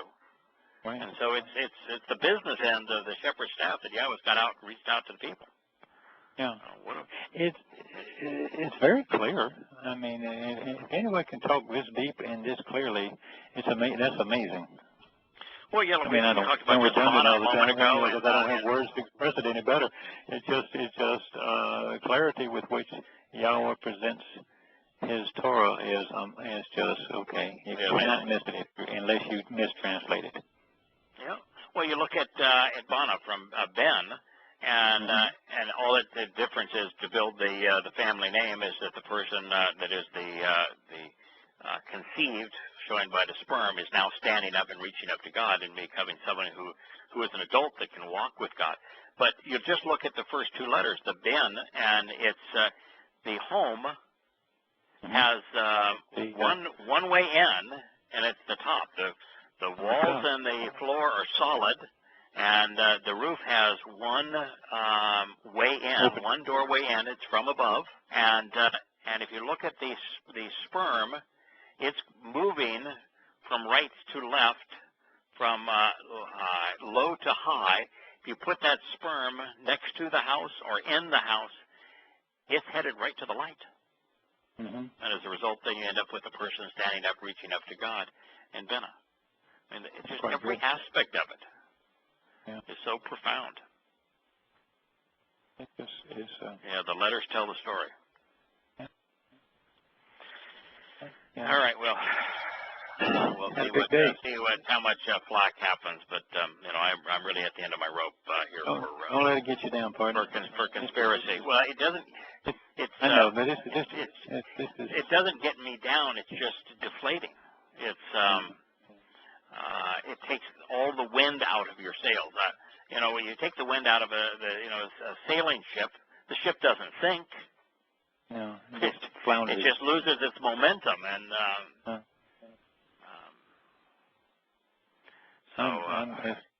God, I hope it's not this.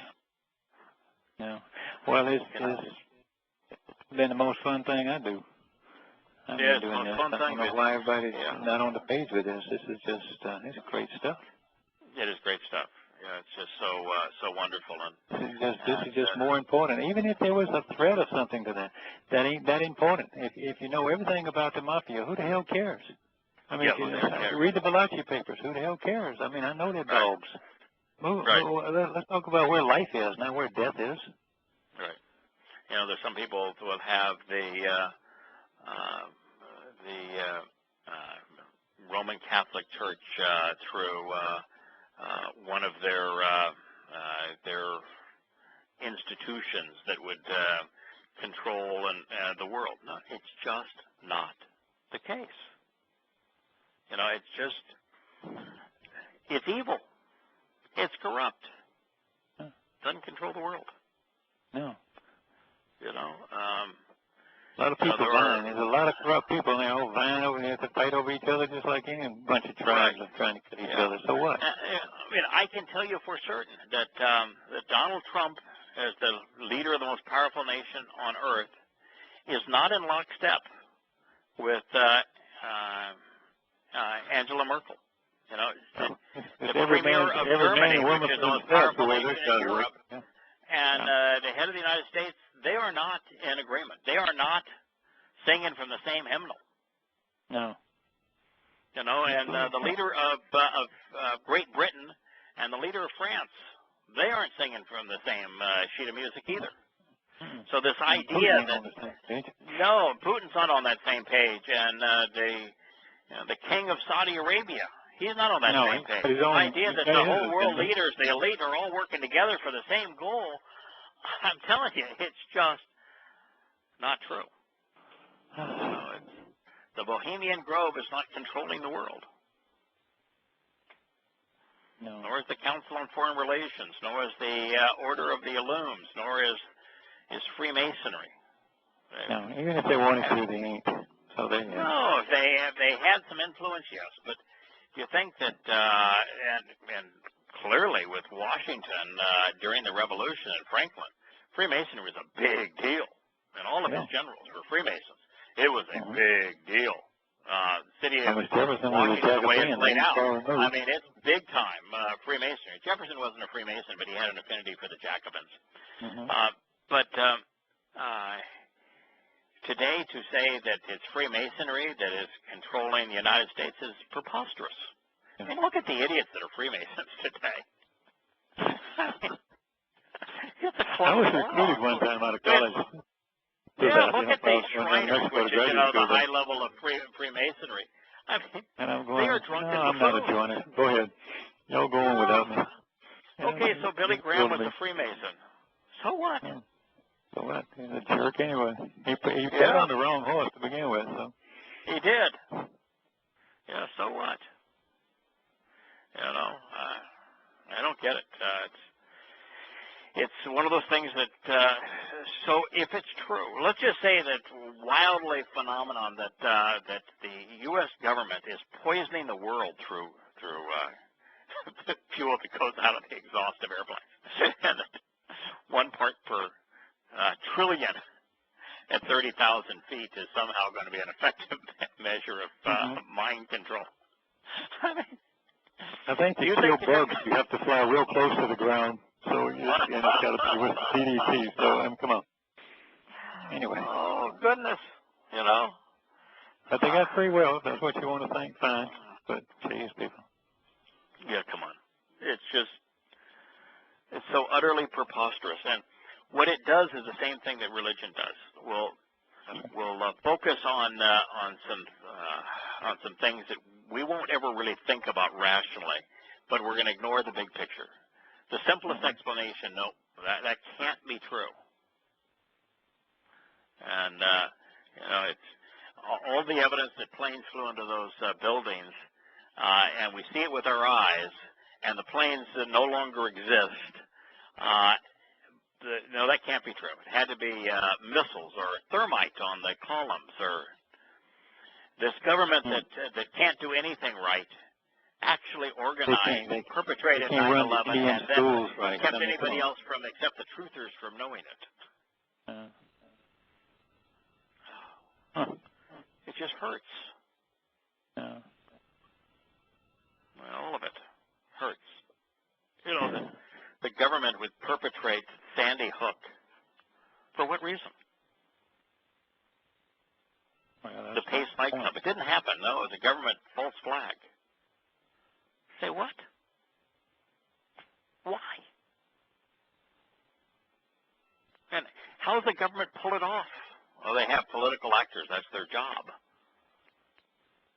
Listen, they couldn't put all the things they did to get us into certain wars, you know, like Vietnam and so forth. Or, right.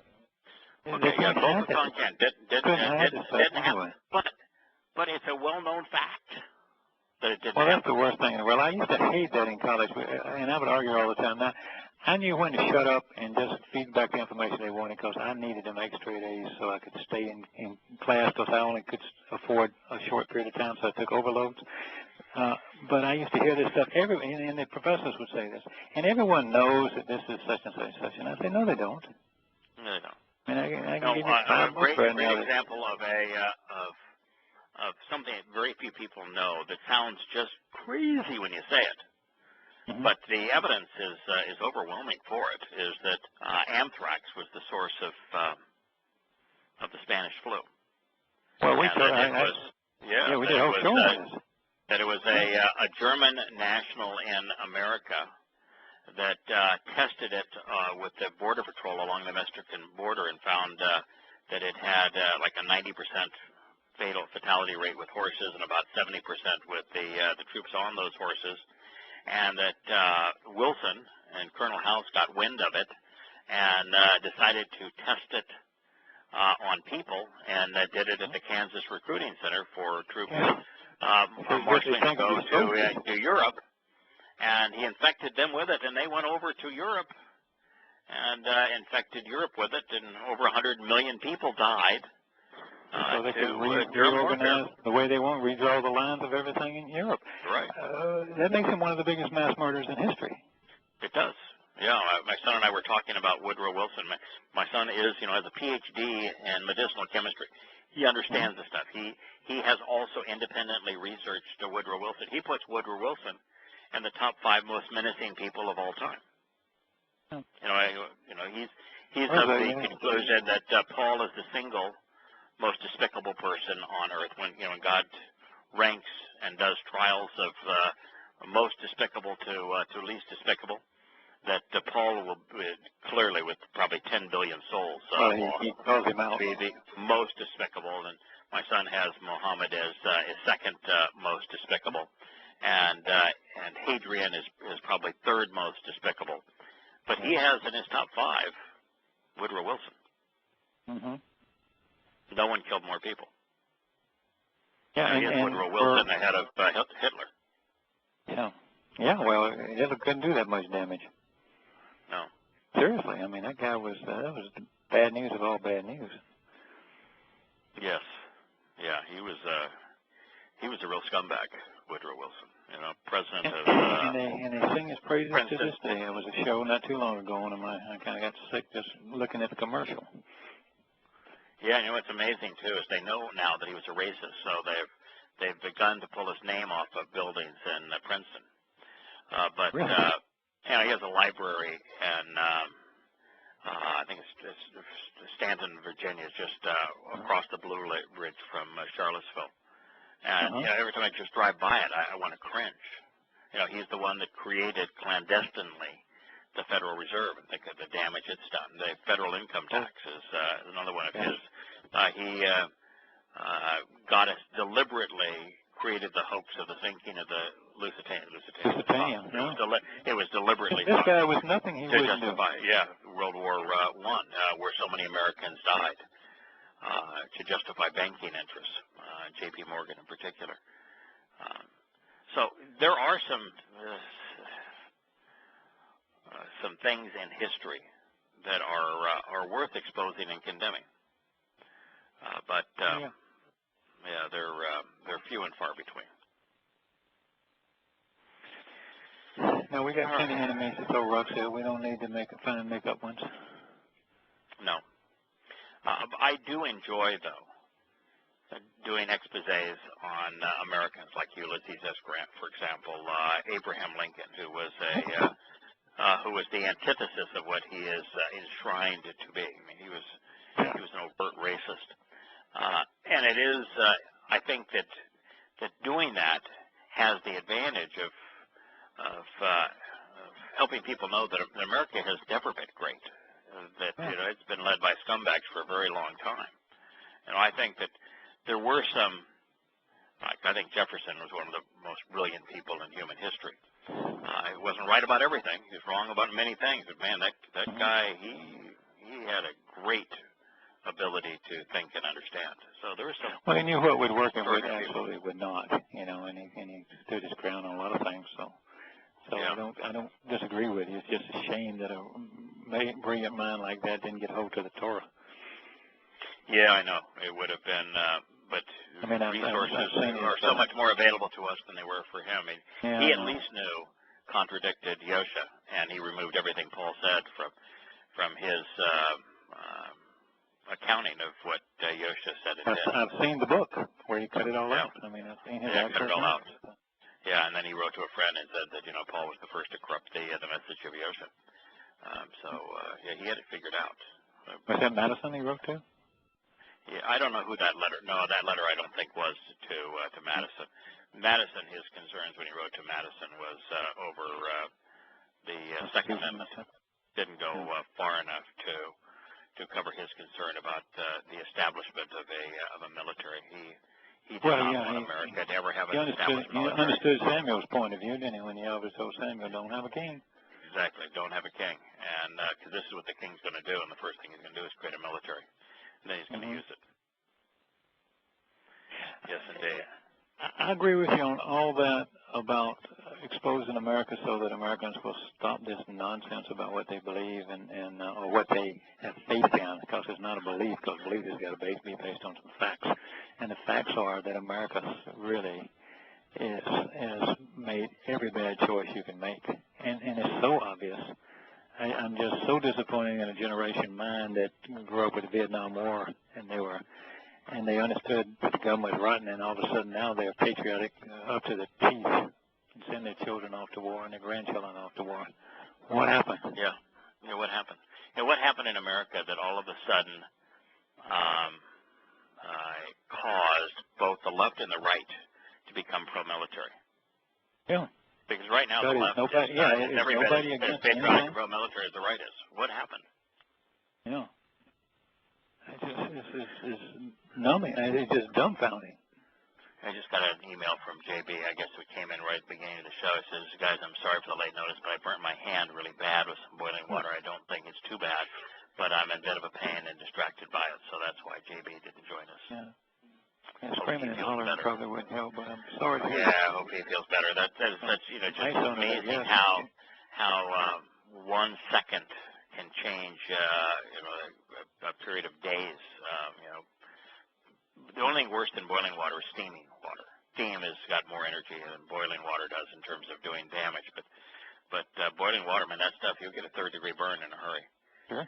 And you know what the best treatment is for a burn? Ice? You immediately put the burn under either very cold water or ice. Yeah. Yeah, because back in the old days, you used to put butter and stuff. All you do is cook the butter. Yeah, I know, that's not good. Ice. Cold water or ice over you gotta burn. lower the temperature and Yeah. you gotta cool it Yeah, down. it's not going to go away, but he'll mitigate it'll some help. of the damage. Yeah, absolutely. It'll help. Inflammation, the same thing. Put it on your shoulder if you're hurting. Yeah, absolutely. All right, my friend. Well, have a wonderful time. JP and I'll do something, hopefully Shabbat, and we'll talk about that. It won't be obviously as good without you, but we'll hold it for it till you get back, and we'll look forward to it. Y'all have a wonderful time. I wish everybody well in your family. Sure will. Yes, sir. Good night, my friend. Yes, sir. Bye-bye. Bye-bye.